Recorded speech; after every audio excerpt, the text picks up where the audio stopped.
I spend a lot of my time educating filmmakers about insurance. It's one of the more difficult things they have to deal with in film.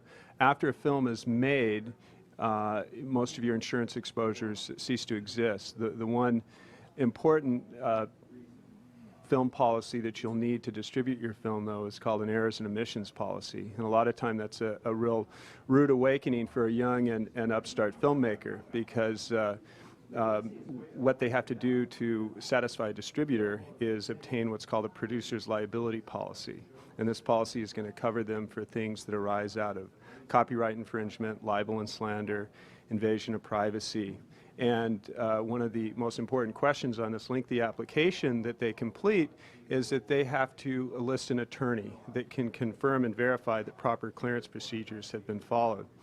And if they don't have one, it can provide an insurmountable hurdle to arrange this. And if they can't arrange this, then there's a likelihood that the distributor can't distribute the film because they aren't able to satisfy that part of the distribution contract. So it's really important for filmmakers to become aware of clearance procedures early on and make sure that they have an attorney that can help them in this process. And then the other part of this is that it's an expensive insurance product, and typically they need a 3-year policy, and it can run anywhere from $6,000 to $12,000. Not all distributors will require that you have errors and omissions coverage. A lot of times what will happen is people will actually be able to distribute their film either in a foreign market or even to Blockbuster, and then all of a sudden they've got to deal with HBO. And HBO goes, "You're not getting your money until I see the insurance."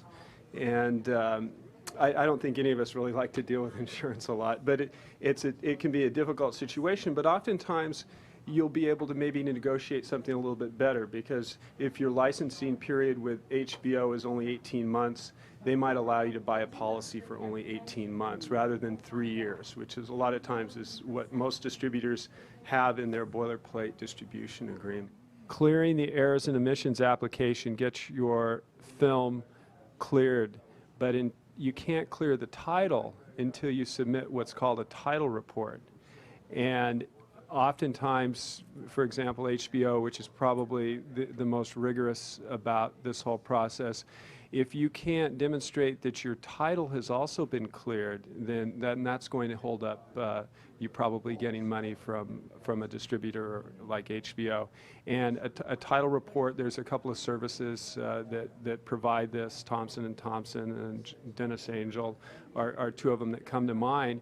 And so each time even if you change your title or add a tagline or something like that, you've got to order this title report. And this can be really critical if you've developed this whole marketing program around a title and you haven't bothered to find out if the title's available. So what happens is this title report comes to me, has to be timely. It has to be within the last 60 to 90 days. You might have to pay another $300 to get another one if it hasn't been updated recently, because there's so much information being transacted in the entertainment community. And what happens is this goes to me, and then I in turn send it to my underwriter, and typically I simultaneously send it to a counsel that they retain to review all this material. And basically you're at his mercy. If he decides for some reason that he has a problem with that title, then he's created an incredible problem for you possibly, especially if you've already marketed this film and sold it based on this title.